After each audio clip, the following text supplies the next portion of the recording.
Then you get into your own contribution and what you are offering now that you are perfect, whole, and complete and all together now. Now you have something to offer.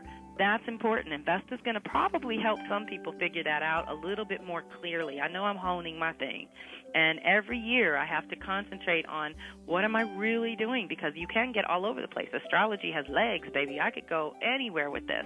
So we want to stay as focused and committed as possible. Investing in Capricorn is going to deepen that for everyone. So I would also suggest that you pick something that you deeply need to recommit to, and call on the sacred flame of Vesta to come through and assist you in setting up your life in a way, in a structure that will work to bring this all into being.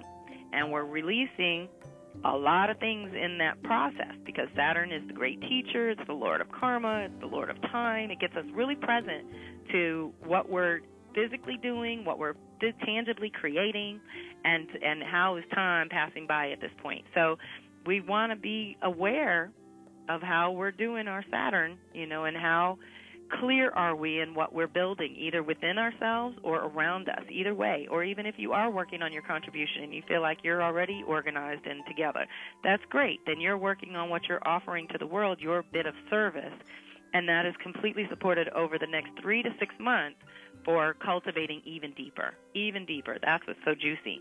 Now, this week specifically, coming up between this Friday and next Friday when we talk again, the activations are primarily Mercury and Venus. Venus is moving into Sag let's see, I think Venus is already there. The moon is moving into Sag, and they're linking up on Saturday, tomorrow. And that's really juicy because that's both the divine feminine, and Venus had an extended trip through Scorpio. So moving into Sag, she's digging up the truth and the story based on the excavation that we just did, based on that Venus retrograding through Scorpio, getting us real present to our power issues, sexual issues, money issues, death, power, sex, money, all the Pluto stuff, the deeper realms. And then thinking about that 8-year cycle from 2002 to 2010 was an 8-year cycle that now we've initiated completely new, and we're still amidst that process. So as she links up with the moon in Sag over the weekend, we get a huge dose of what's really important to us, that's Venus, and moon, how we feel about it. Our internal emotional ballast point is getting a calibration in Sagittarius, which is connecting us to our truth. And how has that truth shifted this week? So as she hits Sag, she's going to be in a certain angle, in an opportunity kind of angle, to what's left of Neptune and Chiron at the end of Aquarius. So that healing trinity is part of the truth that we're setting in place behind Venus, which rules our values and priorities. Whatever's most important to you, whatever healing you have gotten done, there's an opportunity now to anchor that as a genuine, huge cornerstone of your new story going forward. Think of how much healing you've done and releasing you've done and space that you've cleared just within your own heart. And think about that vacuum, that the universe abhors a vacuum. It's going to open you up to new energy, higher frequencies to come in, and you have to be ready. So that's what a lot of the pullbacks are. It's 2 steps back to go 3 steps forward, and it's just part of the nature of things. There's an ebb and flow, and we want to tune into this opportunity because this is one of those things. If you consciously work it, you can get a lot more out of it. Now, the challenge of that is hitting the end of Uranus and Pisces, because it's about to hit Aries in March. Venus at the end of Sag here means, again, we're having this work it into the story piece, that Sag and Pisces is all about what you believe to be true and that overwhelming larger truth that you're connected to. So we're getting things in place, and that square is about getting your mind right, essentially, because you got to remember the mutables. It's a lot of ideas flinging around, not a lot of tangibles. So Venus says, what's your value and priority where the truth is concerned? And Uranus says, okay, but I'm wrapping up 84 years. There's a little piece of you in here that we have to deal with. So see where you can grow and what pieces you can take from the collective history, from the last 20, 40, 80 years, because that's how the Uranus cycle goes. Is there any clicks there for you when you had big shifts in your liberation, in your freedom zone? Because that's what Uranus represents. It comes in and breaks up old patterns so that you can be free, not so it can cause chaos in your life, although it usually comes with chaos. That's not the point of it. And right now we are really stepping into this new story, and I think this final test, because that's what a square is too, is testing your truth. is your truth really based on what you say is your value and your priority? Okay, because a lot of times we say this is important to us, but then that's not how we live our life. And you can see where people's choices are not in alignment with what they say is their belief system. And that's challenging, and that's got to get congruent sooner than later. And this is what a lot of the activations are pressing everyone to get clear about what's important to you, who you are, what you want, and what do you believe to be true. Because whatever you believe is what you're going to act on. So if you believe we're all going to hell in a handbasket, then it's more likely that you're going to give up and throw in the towel. I personally don't believe that. I think we've already tipped the scales in terms of the amount of humans on the planet opening up and healing these historic wounds, these karmic wounds from generations past. We're clearing such huge things. You've got to remember there's way bigger cycles than our little full moon, new moon stuff that hits us every month. There's big earthly 26,000 years, 5,000 years, 2,100 years. There's these giant, giant cycles all overlapping right now. So in addition to our own little personal path and whatever country we reside in our own personal territorial traumas and dramas, we have to move through all of that. And guess what? Ain't none of it new. None of it is new. So you're better off focusing your energy and resources on coping mechanisms and how to deal with what is, which is constant change and a little ebb and flow with the energy, and sometimes you have support and sometimes you don't. So what are your tools? What do you do when the wind is at your back? Do you make hay while the sun shines? Do you keep it moving? Do you build up and store some things so that you have a little reserve when times become lean again, or the energy's not there, or you don't have the support of the people around you?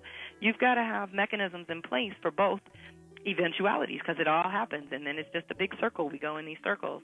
In the meantime, Mercury's moving through. February 2nd, she hits Aquarius and finally gets out of the long retrograde period. You know, Mercury spent an extended time in Capricorn getting us real clear about what we're thinking about building in our world and in our lives. And now, like I said, this year's Mercury retrograde is going to be all through fire signs.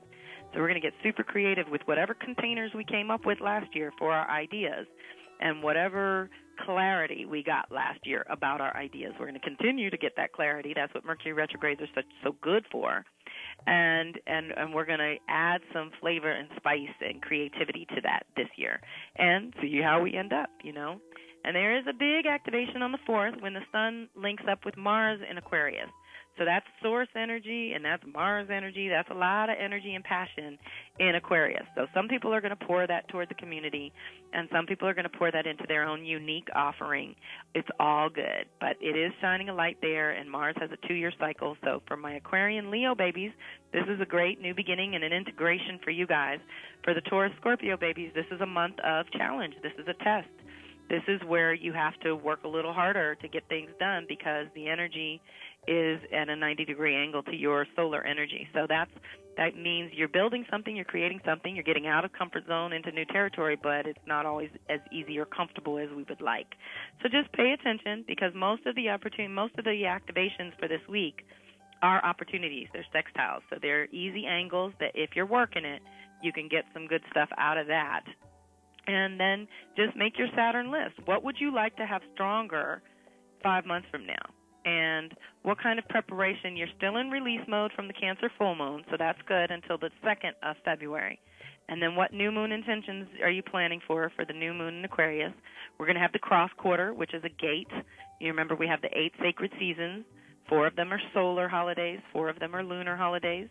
We're hitting a lunar around technically February 5th, which is when the sun hits 15 degrees Aquarius. And we celebrate the turn of the season there. And this is in between. So this is in between winter solstice and spring equinox. Remember what I say, midpoints in any cycle are crucial. They are really important for you to check in and see where you are. So what intentions did you set December 21st for the winter solstice for the complete new year? Where are you at? How's that going? This is your checkpoint.